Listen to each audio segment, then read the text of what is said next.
Finance and Policy Committee for February 17th. It's about 1:05. Thanks for your patience, everyone. We're just getting everybody set up with our laptops here. We have a little change in the agenda. Chief Executive Benjamin is unable to make it today, so we will try to fit her in on, I believe, next Tuesday. So we have Mr. DeKramer, and before we go to that, I think what the commissioner did last time was fantastic with a little overview, and if she doesn't mind doing that again, I'll turn it over to the commissioner to introduce her board members. Thank you. I almost said Chair DeKramer. I've got two chairs in this meeting. Thank you, Chair Draheim, and members of the committee. It's good to be back. My name is Jennifer Ho, and I am the commissioner at Minnesota Housing. I know that you senators were all here for the last meeting, but in case there's any members of the public who were not here Tuesday that are here today, I just wanted to take a moment to explain that Minnesota Housing is unique among state agencies because we have we're a governmental entity that's independent from the rest of the enterprise, and we're governed by a board of directors. The way that the statute is set up is, as the commissioner, I have administrative authority, but the management and control of the agency is vested with the board. The board includes 7 members, 6 public members appointed by the governor and the state auditor, Julie Blaha. For purposes of financial management and bondholder obligations, housing finance agencies around the country are often separate entities under the authority of boards.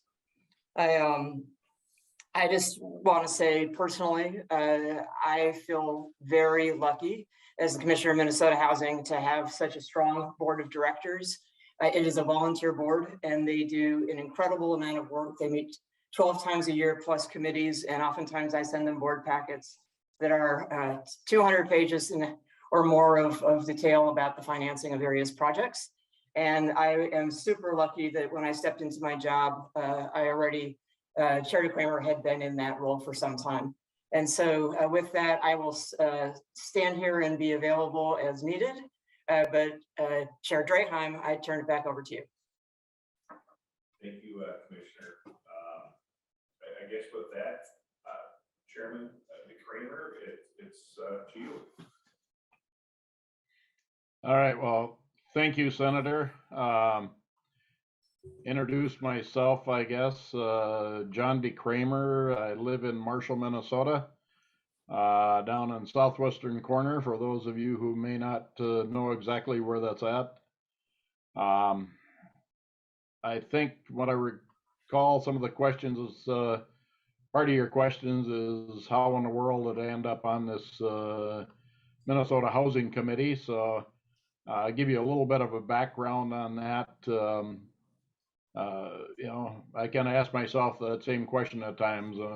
Magnetics design engineer, and one day I was kind of thinking, you know, I got to do something other than just look at numbers and get involved in something with the city. So I ended up signing up on the EDA locally here in Marshall. I hit that about the time after working with the Business Development Committee, and then onto the EDA, working on one of the larger housing projects in Marshall, where we put up, set up a whole new neighborhood and a little over 100 houses with several apartment buildings in the city, primarily for Schwann's at the time. That got me into deciding, maybe crazy, but ran for city council. So I am presently on city council after about 14 years.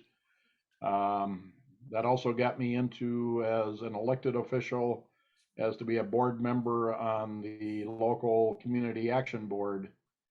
And with that, ended up on Southwest Minnesota Housing Partnership, which was actually started by several CAP boards, and spent a few years there on the board. And somebody suggested put your application in for Minnesota Housing. So I did that, and back on 2012 got appointed to the commission, and somewheres along that line ended up as chairing. So I've been chairing for a few years now. So it's kind of my background in that. I've maybe take a little bit different perspective on things than some other people, being kind of on the technical side and just backing into it and seeing it from the ground up, trying to work on housing. So I think maybe the easiest for me, at least anyway, is if any of you have any questions, I'm ready to answer whatever I can. So, Senator Thank you. Graham, I'll turn it back to you and see if there's any Yeah, questions. thank you, Chairman. And, we do have some questions we're asking all the members. But I'm going to turn it over to Senator Deems first. Well, thank you, Mr. Chair, and good to see you, John. Thank you for what you do, not only on the board, but actually a lot of what you do for the city of Marshall and that community. You've been a real strong asset for the community there, and we certainly do appreciate it. Do have some questions, and the first question I have, John, is what do you believe the MHFA does well to promote home ownership? I'll get that right. And what do you feel it could do better? So we'll start off with that. Oh, okay. Let's see. What do we do good as Minnesota Housing for home ownership? Really, it's, in my mind, it's taking people from the very beginning. Keep in mind, if you've got some money put away and you're able to get commercial loan, you're probably not going to be talking too much to somebody from Minnesota Housing. You might reap some of the benefits of what we do, but probably not using all the services. Where we really work at is trying to work with the people that are, maybe borderline or below the line on credit scores. How do you build those up? How do you get that going? Get them into through our home, I would call it a home training session. Like, okay, this is what it's like. What happens when you buy a home? Because that can be scary and financially dangerous if you don't do it right. Bringing them through that with some classes and training, and then from there on, helping support the first-time home buyers with financing, down payments, variety of things that way, and getting them to the spot of purchasing a home, but not just leaving them there. We hang with them for a while and make sure they're really getting through the process and getting themselves set up to actually be a homeowner. I think we all know that's a good way of building wealth. Many of these families, some of them immigrant families coming in, do not have the financial wherewithal to get started. They don't have the moms and dads that are around with maybe a little bit of starter funds to help them get into a house. And so that's where we come in. We work with the people that are, like you say, borderline on credit, to get them into the right spot, get them up and going, and help them hold their hand and through the process. So that's, I think, one of the things we do very well. There's two aspects to anything on home ownership. There's, I always think of the single family home. That's always to me, that's the optimum, but that's not for everybody. So we have to cover the full range of housing for everyone in the state, whether it's, trying to find some place for somebody that's lost a house or lost a place to live and are now homeless, staying on somebody's couch or whatever. on through people who want to rent and are entirely satisfied with the rent situation. With apartments, affordable housing, the Section 8s, the really every aspect of housing on, I would, roughly, in my opinion, kind of call it the lower half economic scale that people just, you don't have the funds sitting in savings to back up on and have that ease of getting credit. So that's where we come in and really work with it. Hope that answers you. your question, Gary. Yes, thank you. Thanks, Chairman. Any follow-up, Senator Dames? No, okay. Senator Duckworth, would you like to go next? Absolutely. Thank you, Mr. Chair. Just a quick question for you, sir. How often do you meet with stakeholders regarding MHFA's programming, and which stakeholders do you find that you're typically meeting with? Thank you. Chairman?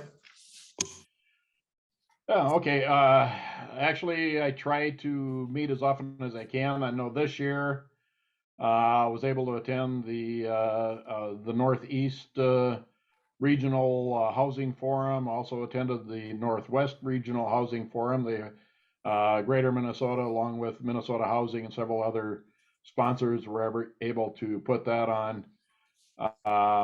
In the past, last year, I was able to get to the Southwest Minnesota Forum. It's been a while since the Southeast, so I've got to catch that one next go around. They don't have them every year. Along with that, I do meet with both individuals and groups on housing.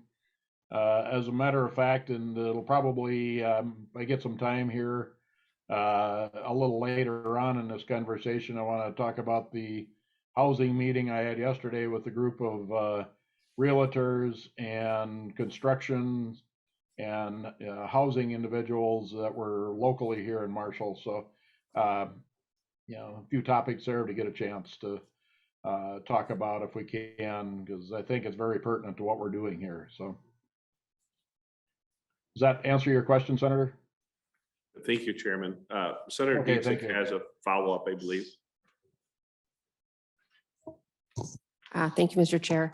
I'm going to bite on what Chair DeCramer just said. First of all, thank you for your service. And my grandma, I believe, graduated from Marshall High School, so I am familiar with the area. Okay. I am giving you the opportunity because I think we have a housing crisis across the state. This committee has heard me say that many times.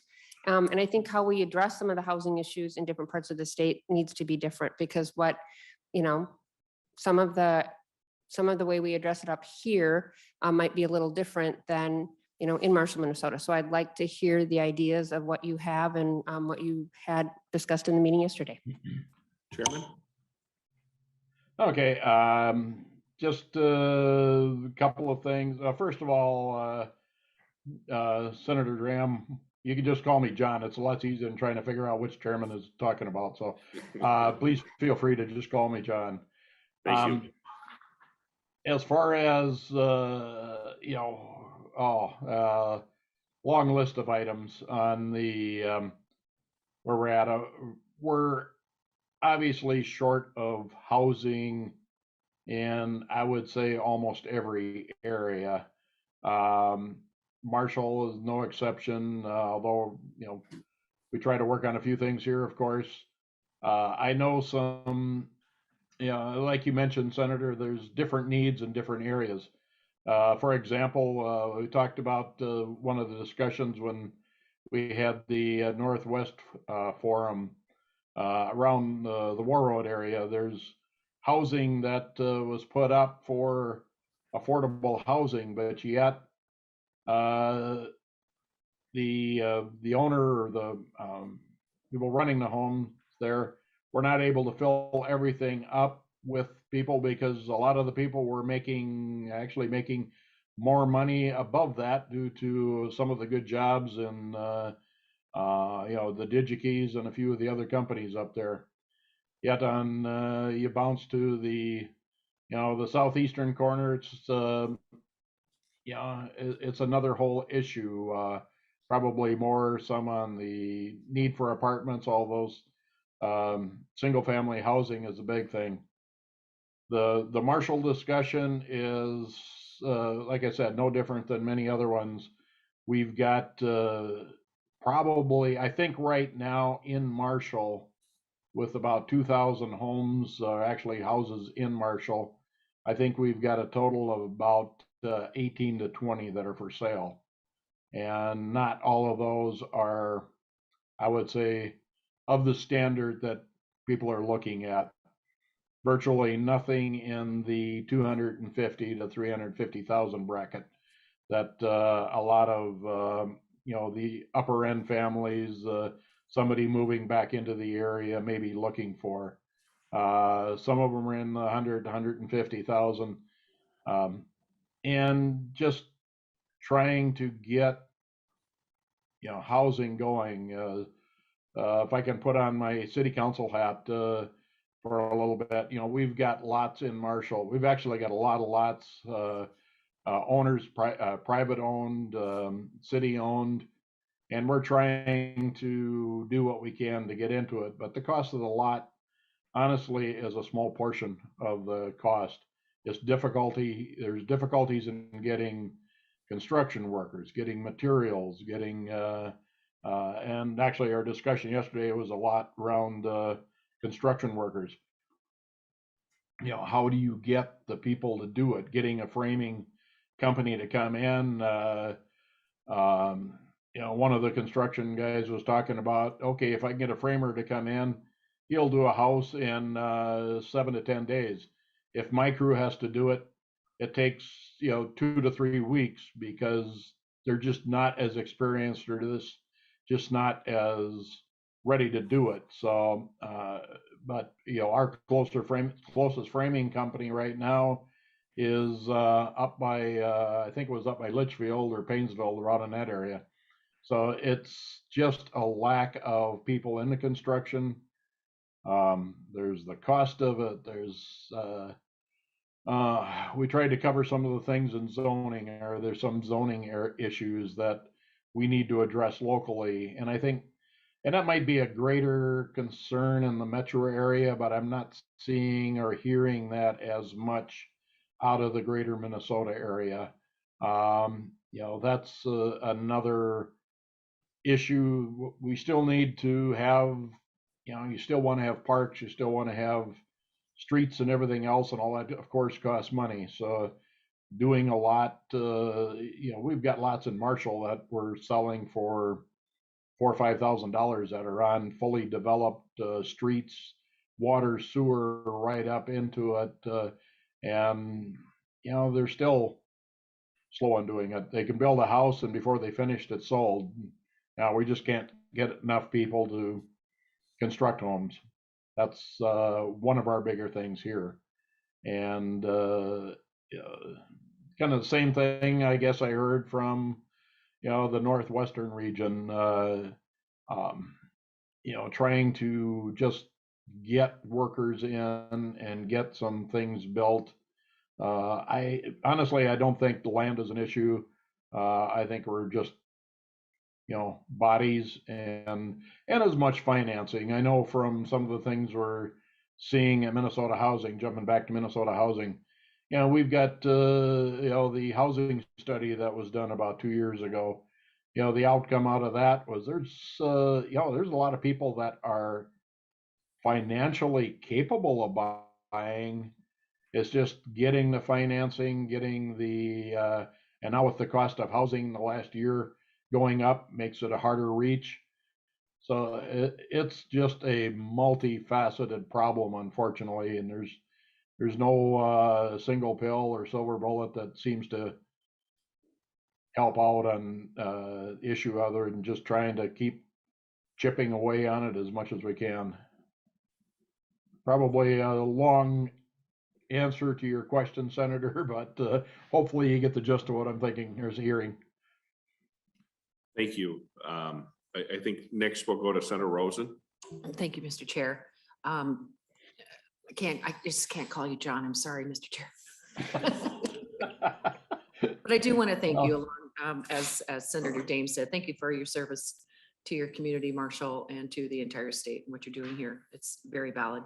I was just wondering your opinion on the rent help program and what you saw of areas that could have been improved and we should learn from that Chairman? experience. Well, I would say one thing we learned is it's not exactly easy to give away about $500 million. There's a lot to it from that. You know, the details on, you know, it was done over two different funding streams, I would call it. The first one, second one, each one had different set of rules, some different auditing content. So that didn't exactly help the issue at all. You know, just getting a program set up of that massive size. I mean, we had, yeah, you know, you think around the state, you know, Marshall, we've got maybe 28 to 30 different languages that are spoken. State, there's, I don't know how many more you add in there. We've got to be able to do that for all the different languages. We've got to be able to get to each one of those groups that, you know, honestly are, you know, come from an area where they didn't exactly just trust government. So trying to build a little bit of that trust, working with partners that we can through the area. You know, the first go around, the admin costs were not covered as well as the second go around. I think maybe they learned a little bit on that. So we had to do that a little bit, some skinnier margins with trying to get that going. Get away. You keep in mind, we did a little over 100,000 applications over the year. I think we issued something like 90,000 checks or payments, electronic and paper wise, to the different entities, landlords, different landlords. Some that had, you know, electronic accounts that were set up, some that didn't. You know, you've got smaller operators that are operating in a, you know, whole different financial scheme. So quite a bit of that is, you know, it was a very complex ordeal with, you know, a lot of requirements from the funding. And then on top of that, you know, with that much money floating around, we want to make sure that we're getting it to the people that really do deserve it, and make sure that we're not giving to somebody that, you know, maybe questionable and what they're really out after. Are they trying to skim the some of the funds or whatever? So it took a little longer to set up. You know, what would we do different? Oh, that I would say that's a good question, because I'm sure there's quite a few things that we could have done differently when you look back on it and say, well, that would have worked better or could have worked better. You know, obviously the staff at Minnesota Housing would have a better answer on that.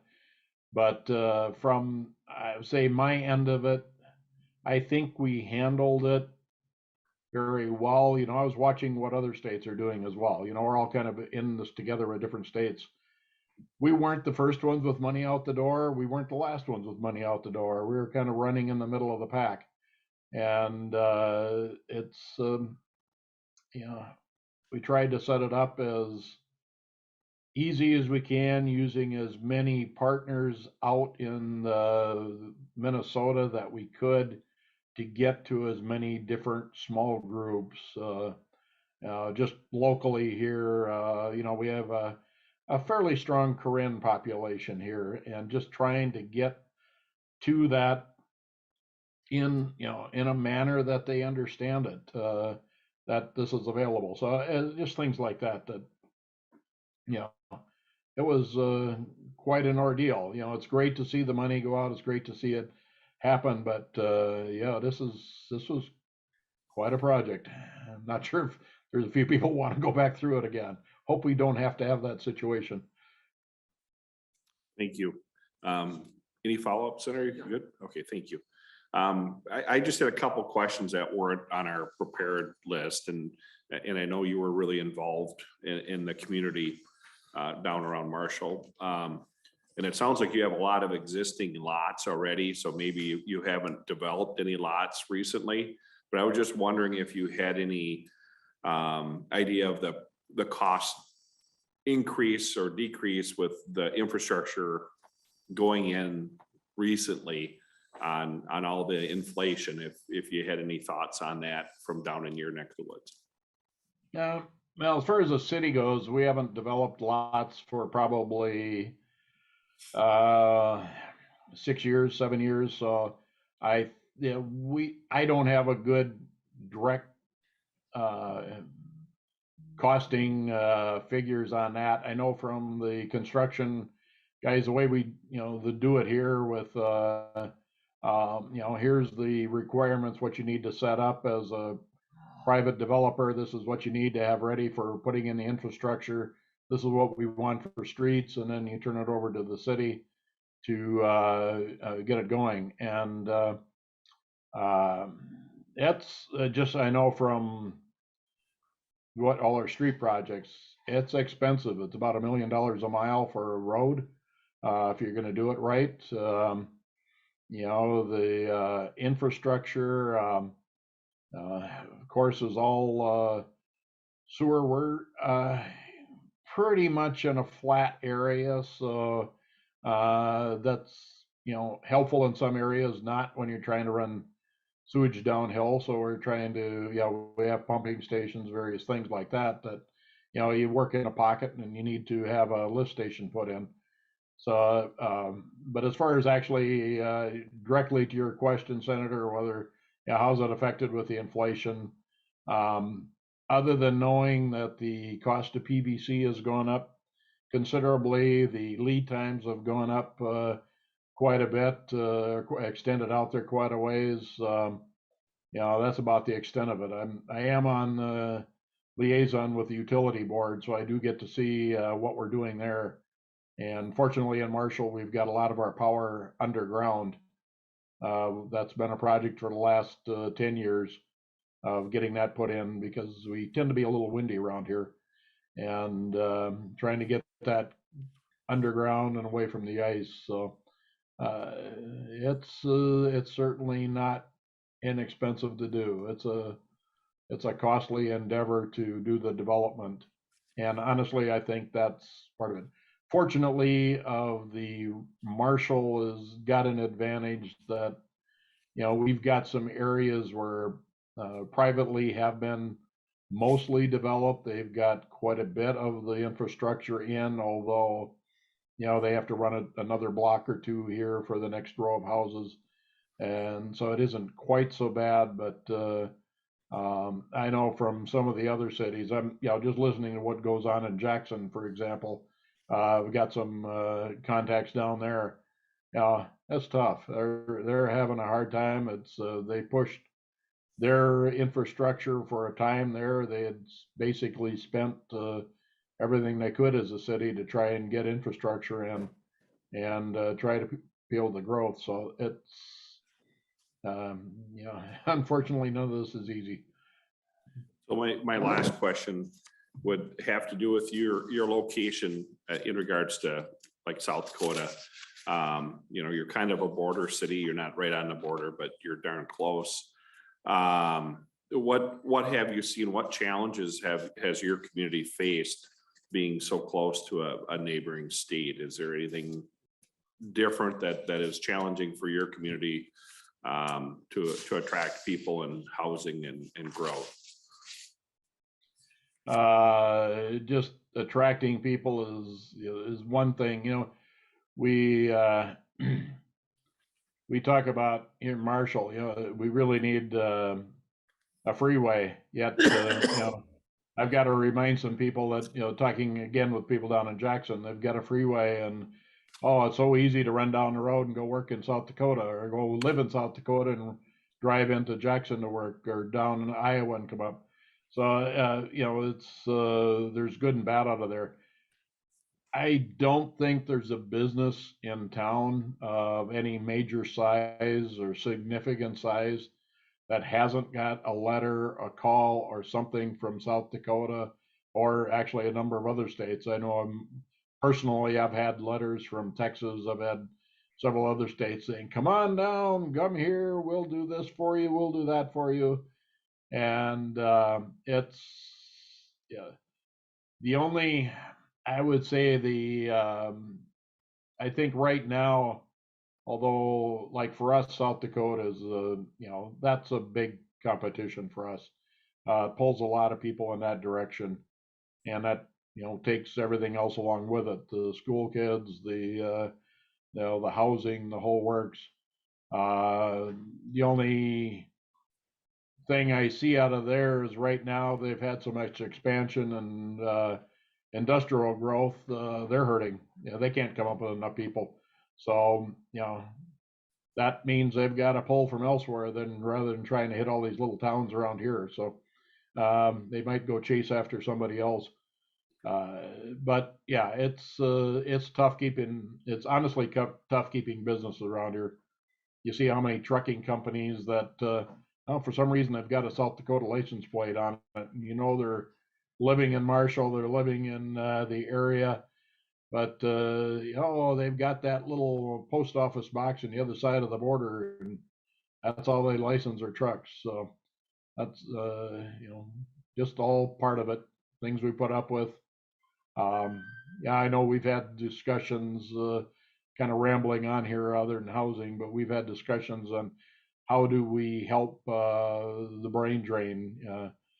Do we get people to come in by paying their schooling, paying off their student debt, trying to get them in on jobs? So it's if anybody can think of a trick, we'll think of it and give it a try. So see what we can do.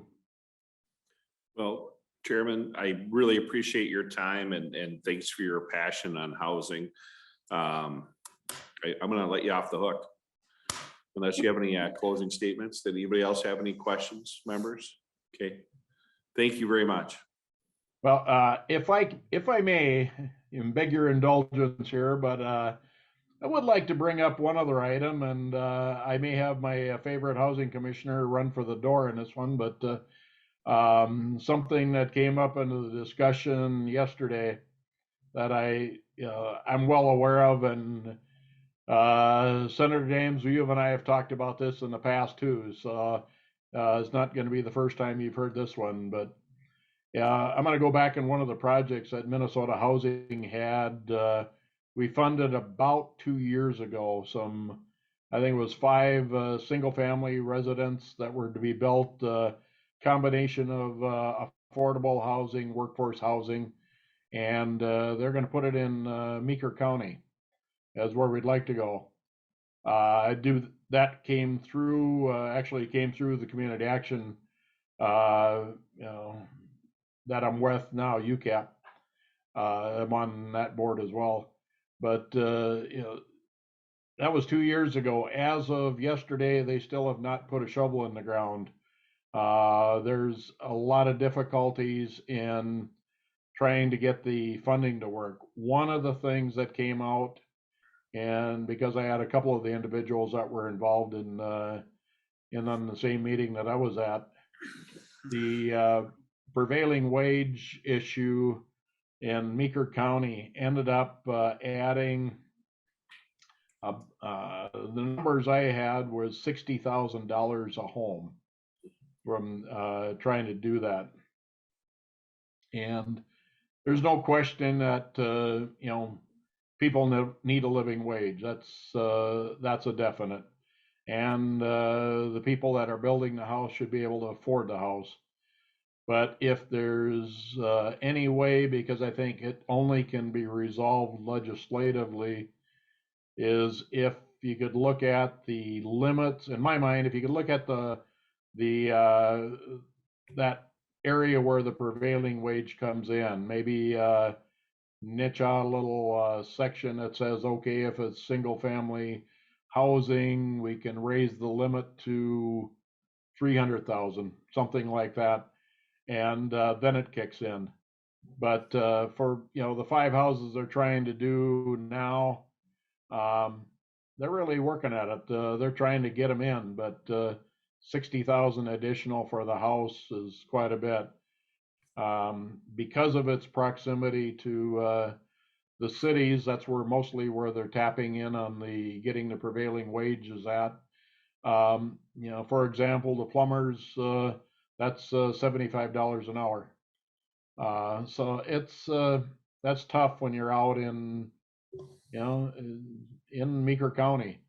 So if there's anything from your end you can do, and I think you're the committee that maybe has the most influence on that, I would raise that flag as saying, hey, can you help out some way or another? I appreciate your perspective and kind of a real life example. And this is an issue that we have heard about. And we did try to have a fix a couple of years ago. Unfortunately, we weren't able to come together to agree on that fix. Some of the ideas was a dollar amount, like you mentioned. Others were treated like they do financing. And if it's a fourplex or less, it's for most lenders, they treat that differently than a larger unit building, 5 or more units, and just kind of have that classification from a Senate standpoint, where those smaller projects would be exempt, because it's hard to find a contractor that understands prevailing wage, let alone to find a contractor right now. But I do have a question here in the room from Senator Rosen. Senator Rosen. Thank you, Mr. Chair. And Chairman, I thank you so much for bringing this up. You and Senator Draheim understand this issue very well, because Senator Draheim lives this all the time too. You mentioned Jackson, and I'm honored to serve that area. And this is the number one issue that is, I hear repeatedly why they are not able to expand in their housing is because of this issue. The competition, they cannot compete. And they flock to Iowa. So a very attractive part of Iowa. But thank you for bringing that up, and we should continue to work on it.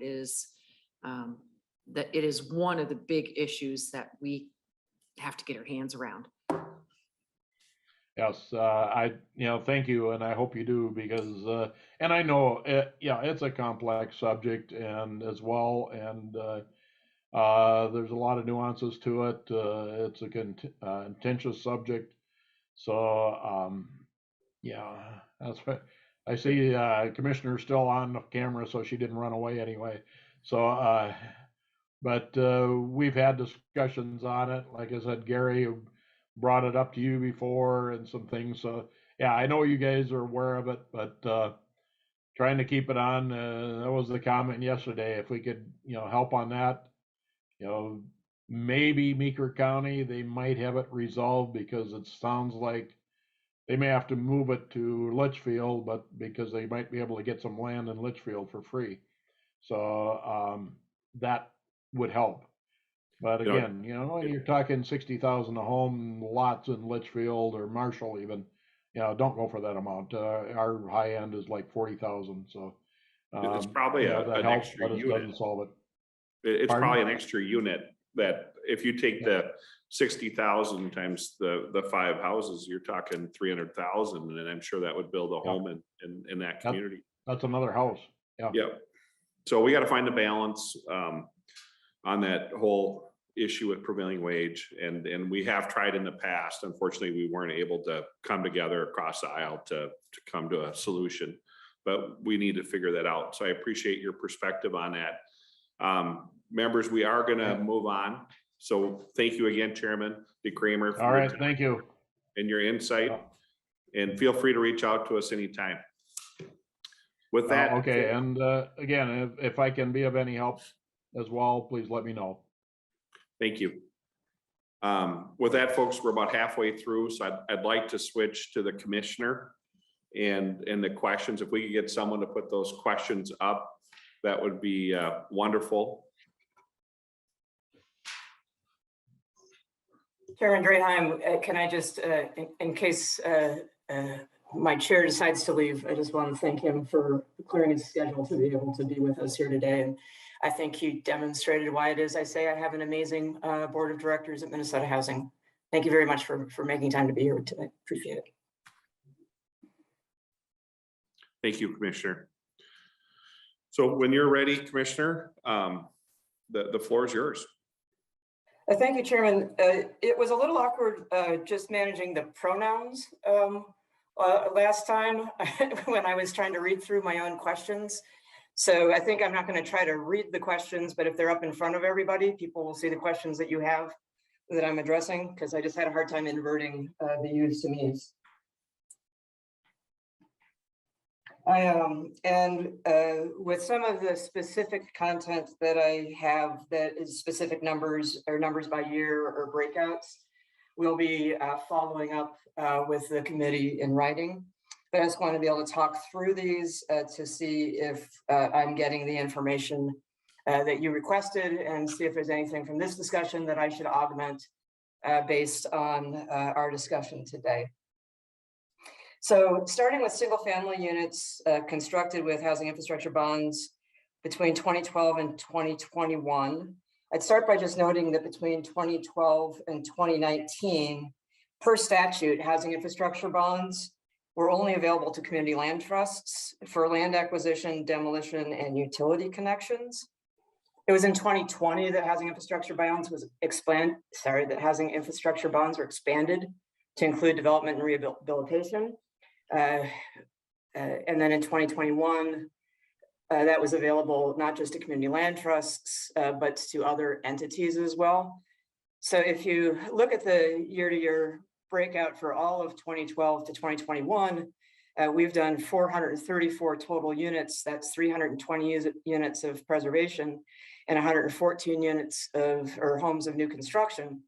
But you really see an acceleration in the last selections. We did 88 units, 33 preservation, and 55 new construction in our most recent selections with the new uses kind of fully in play.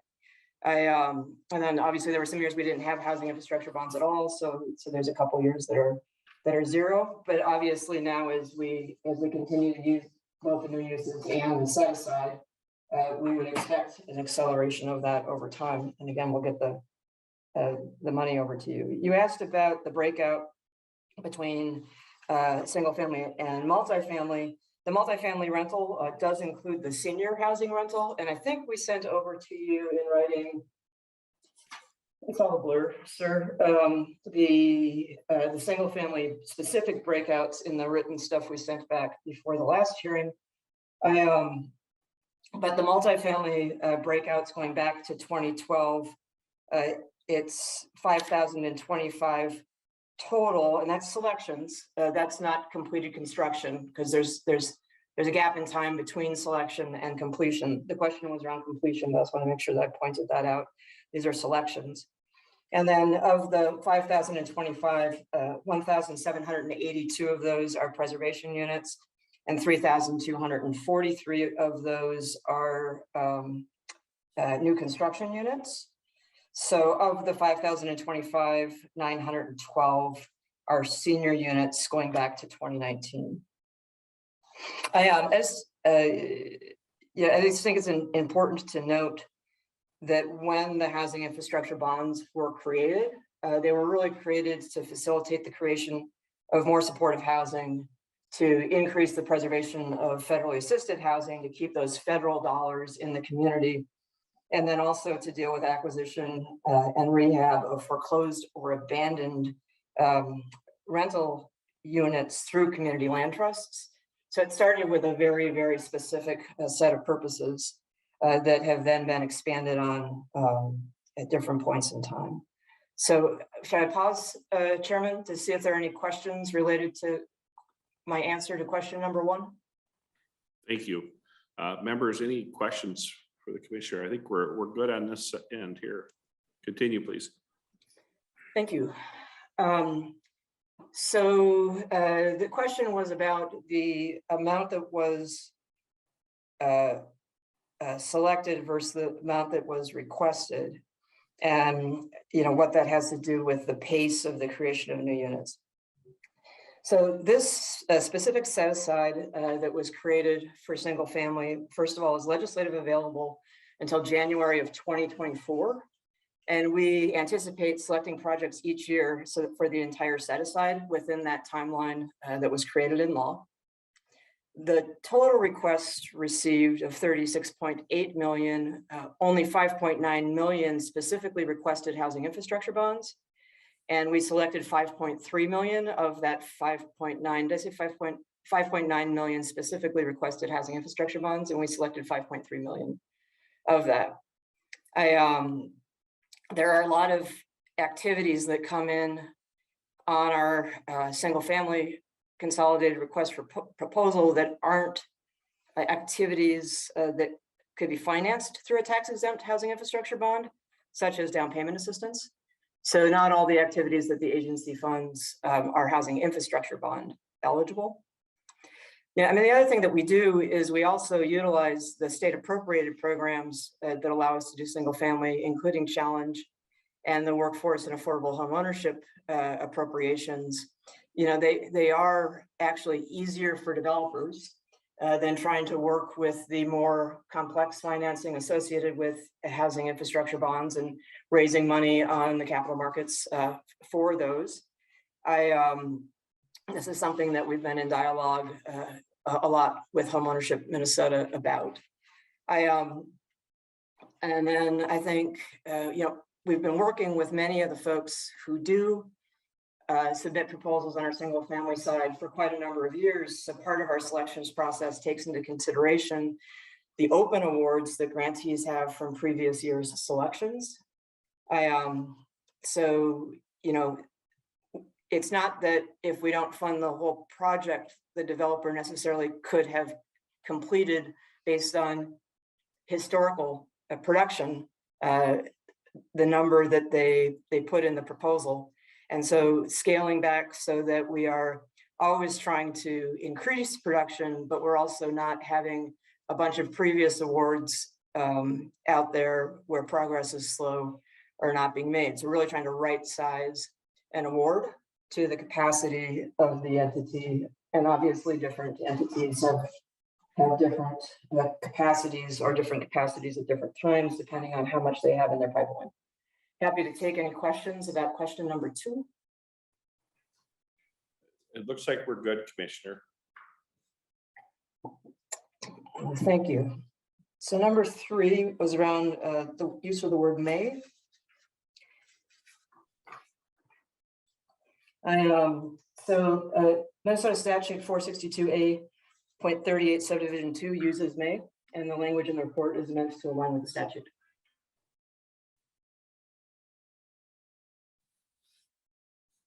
Any questions? We had a phone going off in the room. I'm sorry. Can you repeat your answer on that?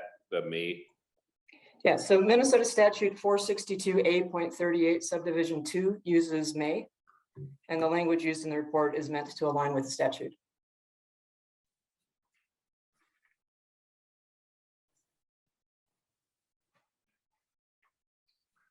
Thank you. Please continue. I don't see any other questions. On question number 4, on the percentage of funds that are derived from housing infrastructure bonds as grants versus loans. Under current law, housing infrastructure bond proceeds for grants can only be used for manufactured home community infrastructure today. So the vast majority of housing infrastructure bond proceeds finance long-term loans, oftentimes 30, 40, or 50-year loans. Should I go on to number 5, sir? Yeah, please, thank you. What's the interest rate in terms of the loans? So typically these loan terms are 0% for 30, 40, or even 50 years.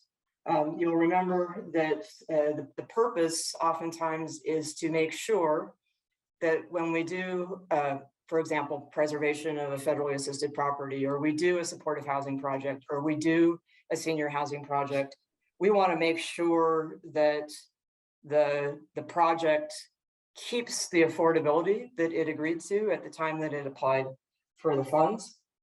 The loans can take a lot of different forms and structures, really dependent on the whole package of project financing. There's oftentimes a pretty complex capital stack and the specific type of housing that it has. Minnesota Housing does not include an interest rate unless it's requested or necessary for the project. There's this unique aspect of the federal housing tax credits where sometimes the project requests up to a 1% interest rate on these programs in order to access the federal housing tax credit. So we just work with each project to make sure that the terms line up with what's needed to leverage the rest of the financing. So the short answer is that the agency does not earn interest on loans or grants financed through the housing infrastructure bonds. Commissioner, if we can go back to three, they pulled up the 462A.38 on the workforce and affordable housing. Chairman, you're a little hard to hear, and I don't know if it's the double microphone. Is that better? That's much better, thank you. Okay, sorry about that. So under 462A.38, the title of that statute is Workforce and Affordable Home Ownership Development Programs. And then, the definition, a workforce and affordable home ownership development program is established to award home ownership development grants to a bunch of different communities. And the purpose outlined in this section is for development of workforce and affordable home ownership projects.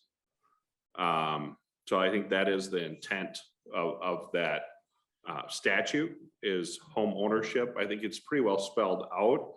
Now, the may part does talk about what the funds could be used for as a subcategory, subdivision 2 in that. But I think it does pretty well spell out that it is intended for home ownership of some form. So we can discuss that later, but that's, and maybe we could talk to nonpartisan if they're on, if they have any thoughts on our interpretation of statute. Senator, we largely agree. So figuring out how to make sure that we're reading the statute as intended, I think, and seeing if there's anything that could be improved, we would be happy to follow up with you on that. Okay, thank you, Commissioner. You can continue. I've lost track of where we were. Let's see. What happens to repaid funds? Question number 6. So as of December 30th, 2021, just over 3 million has been repaid. Again, I'll point out that most of these investments are long-term loans, and they're long-term loans that are really intended not to come back to the agency, but rather to buy down the debt on the property so that it can be deeply affordable. So put that 3 million against the nearly 400 million in housing infrastructure bonds that we have issued.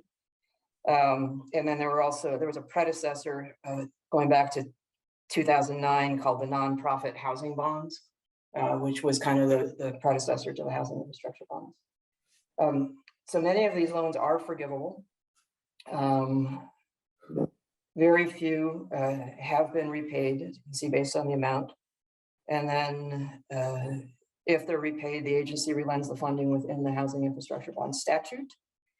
And we recycle the money, which also then limits the amount of new debt that needs to be authorized to provide an additional loan.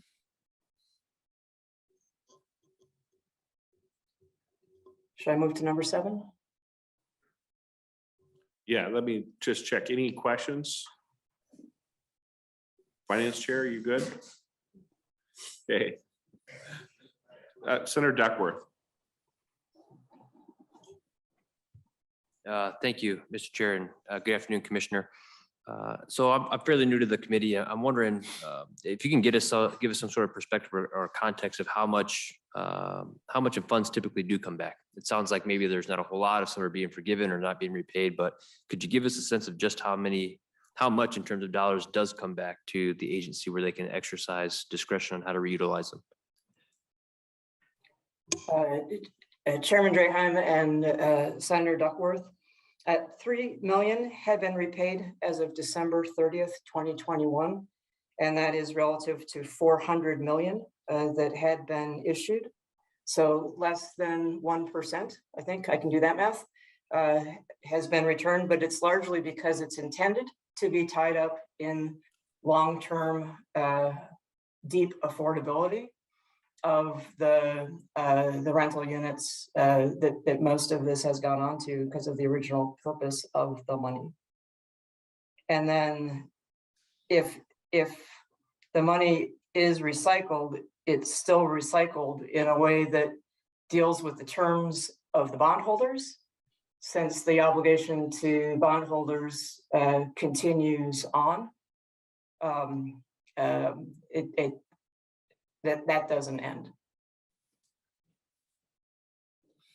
Any follow-up? Okay, thank you, Commissioner.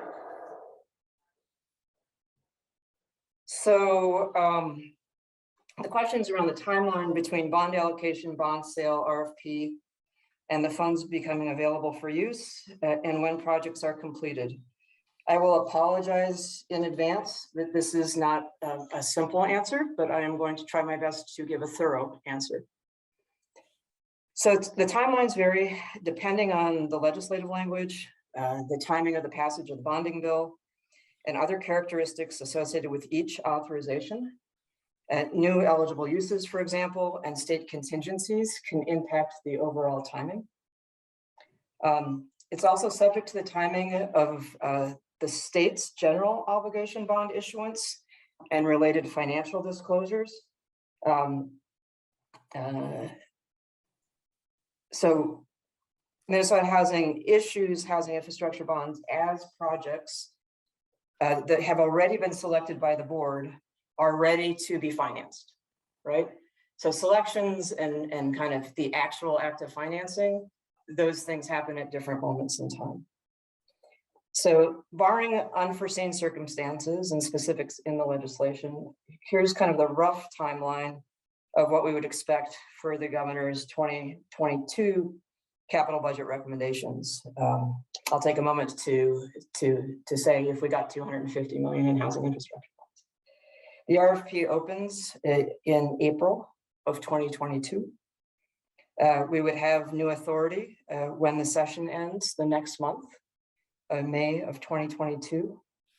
The RFP closes in July of 2022. The initial developments are selected by our board, estimated in December of 2022. We would do the first bond issuance in the fall of 2023. And then the bond proceeds would be available to finance loans in the fall of 2023. And the request for debt service on the initial bonds issue would begin on July 15th of 2024. My understanding is that these timelines are very similar to what the state does for the general obligation bonds. So with our financing, our goal is to limit the amount and the duration of issuing housing infrastructure bonds in advance of project readiness. I mean, so basically you don't want to have an obligation to a capital investor. You've raised money in the private market, you have an obligation to them when you haven't put the money to work yet. So Minnesota Housing needs additional authority to select projects because we only issue when developments are ready. We only need the debt service when the cash is needed to finance the loan or grant. So there's several factors impacting the timeline, the pipeline and the readiness of the project, the financing and construction timeline of each project. Sometimes we provide end loans, which means that we're the last dollar in the development. Sometimes our money comes in earlier in the development. And then also the timing of the state's issuance of GEO bonds. Currently, the state only issues the GEO bonds once a year. And we need that financial information as a part of the underlying continuing disclosure arrangements between the state and Minnesota Housing. That's necessary for us to issue the housing infrastructure bonds. I would once again offer to bring my chief financial officer back if you want to go into this in much deeper detail, but I'd be happy to take a stab at any questions if you have it to that. Okay, thank you, Commissioner. I think Senator Rosen might have a question or two. Yes, thank you, Mr. Chair. Yes, Commissioner, we just had a review from Assistant Commissioner Hasmer this morning from MMB in Finance Committee on our debt service and the appropriation bonds. And I thought, not that I'm correcting you, I'm not saying, and I could be totally wrong, but I thought the GO bonds were in August timeframe. Appropriation bonds are more like October. They're a little bit later. But my question to you, you mentioned the governor's request for HIBs and 350 million, you said, or something. How does that equate like in 2025 ongoing? What does that look like? Commissioner? Can you answer that? Chairman, Senator Rosen, I think I need more detail on the question. The governor's proposal is 250 million in housing infrastructure bonds. Okay, 250. I was off 100 million. Hey, Commissioner, Thank you, isn't it Mr. Chair. 250 per biennium for 3 bienniums? Chairman, I think there's just one bonding bill in play. Oh, I think the original budget, I haven't seen a revised one, but was 250 for 3 bienniums in a row. Right. For HIBs. And that would add, I think, about 20 million a year to the debt service. Right. And then that would grow up to 100 million in debt service just for the HIBs portion of our budget, because we're at about 41 million right now. And I think if we took out the 750 over the next 3 bienniums, that debt service would grow 20 million per set of 250 HIBs. Mhm. So it would grow to 100 million Mhm. in just debt service. Mhm. So Chairman, the governor's proposal is for one new authorization of $250 million. That I know. The way that MMB incorporates that into the planning estimates is not my area of expertise. But I do know. I think I would remember if the governor was proposing 750 million of housing infrastructure bonds. I think my heart would beat even faster. It is a one-time request of 250 million in authorization, plus the 60 million in the public housing preservation, but those are GO bonds. thank you, Commissioner. Any follow-up, Senator Rosen? No, thank you. And again, I would happily bring, I know he's out there listening, I'd happily bring Kevin Carpenter, my chief financial officer, back if we wanted to go into more of the details on the financial mechanics of the bonds. Let's see, where are we? Are we on? Commissioner, Commissioner, I'm sorry to interrupt. Senator Port has her hand up. Senator Port? I was just gonna say, Mr. Chair, if you want to see a bill for 750 for housing, I'd be happy to put that on your desk. Thank you, Senator Port. Good to see you.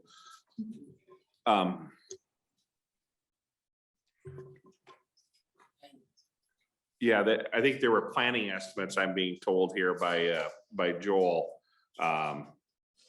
is that there would be more in the future. Yeah, so governor's recommendation, 250 in appropriation bonds for this request. Also included our budget estimates of 250 for each planning period for 2024 and 2026. So that's how I got that extra 7, or the total of 750, Commissioner. So it'll be Chairman, all line bienniums. Yes, Chairman, so I think that would anticipate what would happen in future bonding years. I think that's, but I would have to have Commissioner Showalter come in because those are their planning estimates. Okay, please continue on. Sorry about the distraction. So I think we're on question 8, is that right? Yeah, I think we're on, we just did the timeline. Great.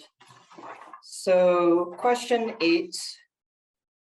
How many housing infrastructure bonds, single family homes are turned into owner occupied homes versus rental homes? The turned over part of the question just had my team talking a little bit just about what the intent of the question is. So I want to just interpret the way that we read the question to make sure I got the question right. I mean, we finance, for example, a community land trust. And community land trusts have agreements with the homeowners that set the terms of how they're owner occupied and what happens when they're sold. So to my knowledge, you would not, under the community land trust model, have an owner occupied home that turns into a rental home. Now with the new uses and the selections we made in 2022, we are doing homes that are not a part of a land trust. And so as we work with those projects that have been selected, we are going to have to do the work of understanding how the obligation to the bondholders carries through and understand what are the agreements that the project needs to have with us in order to make sure that without the community land trust as the intermediary, we believe that we're setting terms that align with the housing infrastructure bonds. This is new for us. So we will just have to work that through as we work through the proposals that got funded with this selections round. Question 9. This is one I'm going to have to get back to you on because the Economic and Housing Challenge Program was created by the legislature in 1999. So we have staff compiling information, some of it back when we were still on paper. And we will be getting you a follow-up to that, but this one is just going to take us a little while because the timeline is so far back.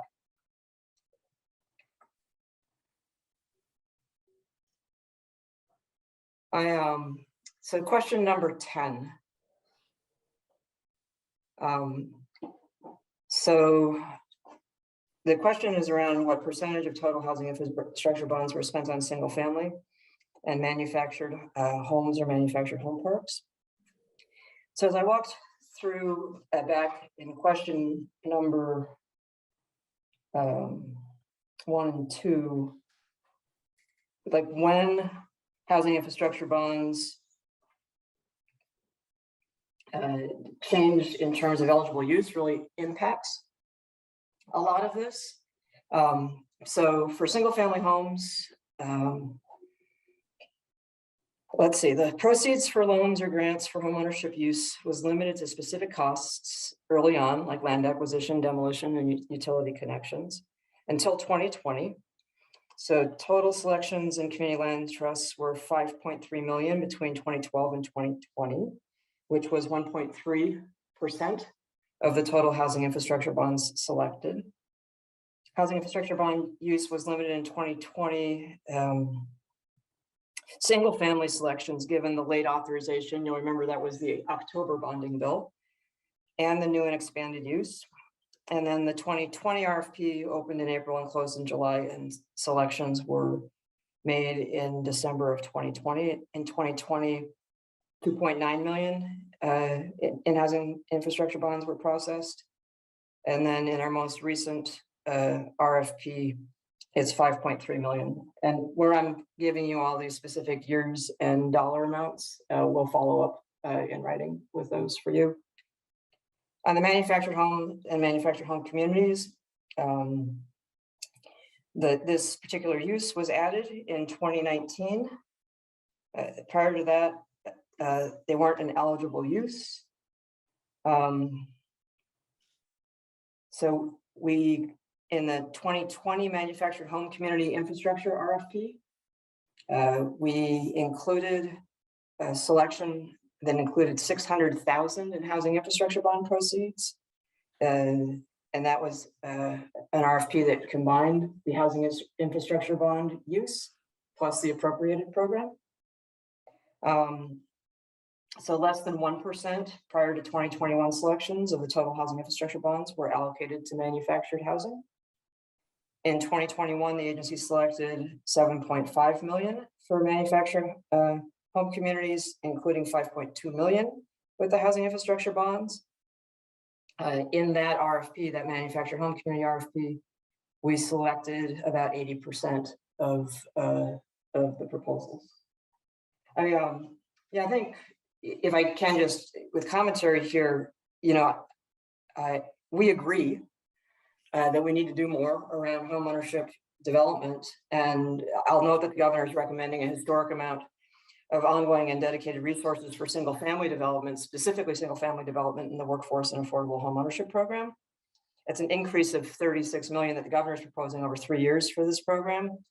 And I think, as I noted before, I mean, using housing infrastructure bonds for single family development has some financing complexities that the appropriated programs don't, which make it easier for developers, especially smaller developers that are doing this around the state.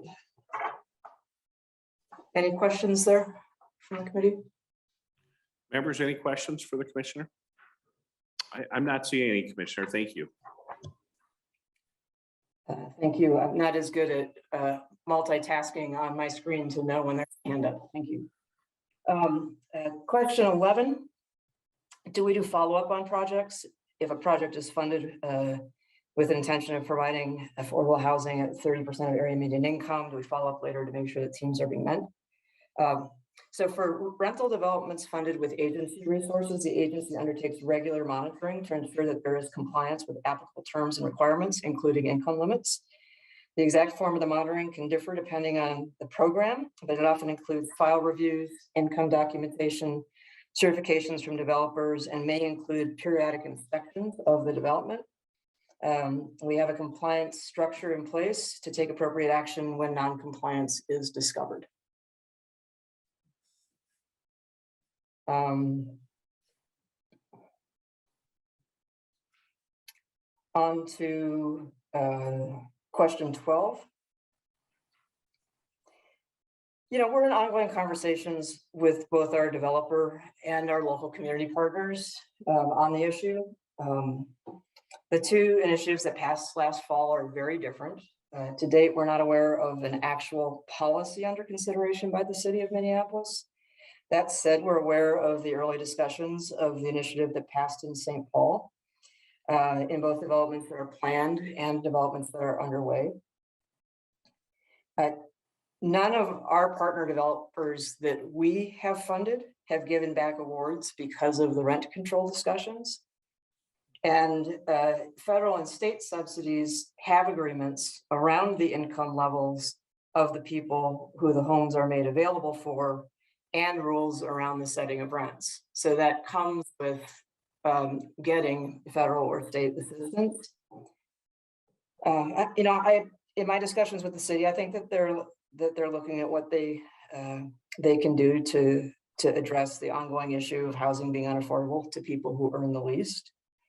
I'm tracking those conversations, and in the meantime, you know, the governor and lieutenant governor proposed significant investments to address the supply shortage and to build homes for people having the hardest time making rent. So I'm eager to work with you on that. To question 13, on the modeling, you know, none of the developers we've recently selected for financing in St. Paul have reached out to us with concerns.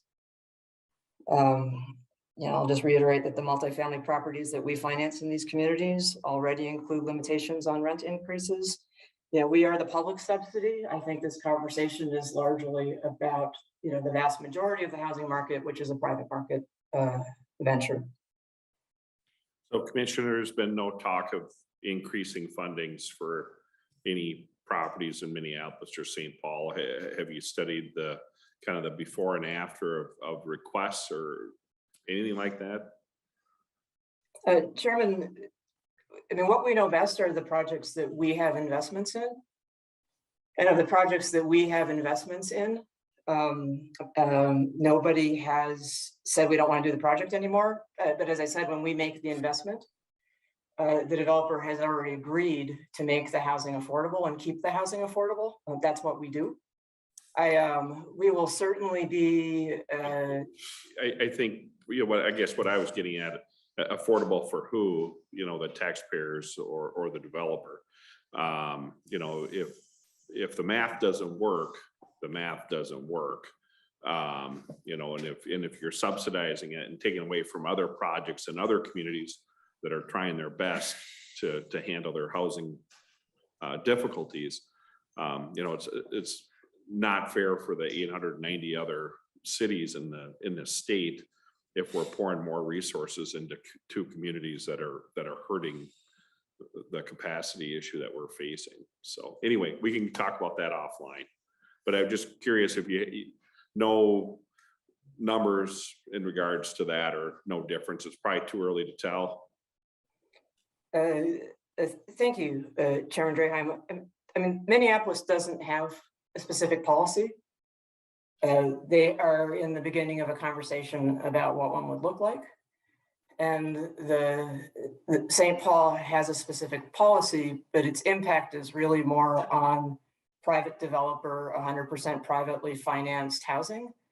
Because the housing that has, for example, federal housing tax credits or you know, HUD, Home Investment Partnership dollars, or any of our other dollars, already has some rules that make these projects affordable over the long haul.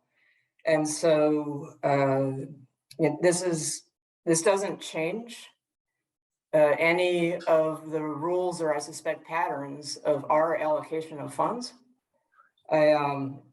But we are, you know, interested in you know, providing data and being a part of the conversation about what the impacts are on the availability of units, development, and renters. And so we will be following that, but it's really not at the heart of what the Minnesota Housing Finance Agency does.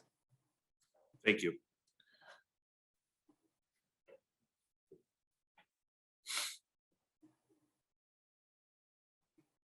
So, I mean, I guess They're kind of all tied together there, those questions, aren't they? I think so. I mean, a couple of things I would say to question number 14.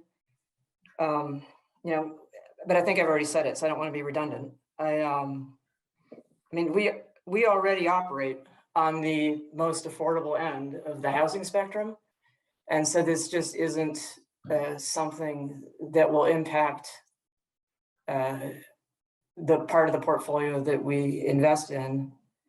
But we're interested, insofar as we're always interested in what's happening in the whole housing market, because understanding what's happening in the whole housing market helps us understand where the investments are needed in order to address the part of the market that the private market on its own doesn't do. And that's the shortage and the cost of housing in the private market for people who make the least. So I didn't know, Chairman, if you wanted to go back over questions 15 and 16, or since we covered those in other hearings, whether we would stop at 14 today. You know, I agree 100%. I think we did touch on that, and we can, you know, take the rest offline. But I do think there is a couple questions in the room here. So I'm going to go to Senator Duckworth. Thank you, Mr. Chair, and thank you again, Commissioner. It's a heck of a lot of questions to power through, so we appreciate you doing that. I want to follow up to some of the questions I asked around question number 5. And just if you could just help me understand or give me an example of if a lot of these loans are either forgivable or zero interest loans, how is it that the agency would end up with a sum like $3 million back?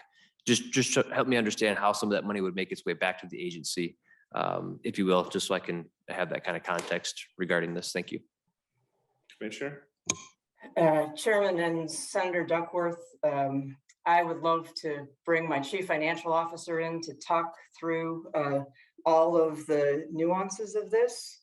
But I think, you know, what's really important to understand is that there are many different ways in which the agencies dollars are built into deals. And the vast majority of our investments are in these longer term affordability deals.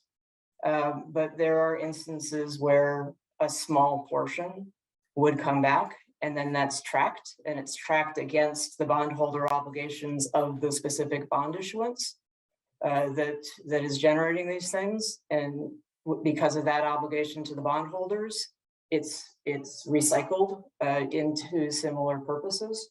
I think the nuance of that, you would be better served by my sending a it's all tied to the way that this money interplays with the federal housing tax credit and kind of the different nuances of that. So I think that it's very rare that it's near term, and it's usually when the developer is requesting something specific in order to fully leverage like the 4% low income housing tax credit. Thank you, Commissioner. Mr. Chair. Sorry. Well, We do have a follow-up, Senator Duckworth. thank you. Fair enough, Commissioner. Totally understand that you might need to do a little digging to find out how or in which ways that money might be coming back. A follow-on question to that would be, if you have somebody at the agency look into that, would be, I'd be curious to know if there are any patterns or trends on who that money typically tends to be coming back from. Any counties in particular, any sort of projects in particular where those funds seem to come back, and what that reason might be. So just to follow up, just something to note that we can maybe touch on in the future. I appreciate it. Thank you. Chairman and Senator Duckworth, I just want to be clear. It's just an area where I have technicians that can speak to the very complex technical interplay between these dollars and the federal tax credits and deals. So it's information that's available, but words that would best come out of somebody else's mouth because it's a very technical piece. And it's I appreciate to- that, Commissioner, right? And we totally understand that we can get people in here maybe at another hearing. But I just gonna have one, we have a minute left, so I'm sorry to cut you off. Just want to make sure that no one else had any questions other than Senator Duckworth. I really appreciate your time once again, Commissioner. You've been more than generous. So we'll work with Joel on maybe having your people come in and visit with us on some more details on Senator Duckworth's question and a couple other maybe of the finance questions that Senator Rosen had. But with that, members, if I don't have any other questions, I am going to adjourn for the day. Thank you, everyone, and we'll see you next week. Thank you. We're adjourned. Thank you, Chairman.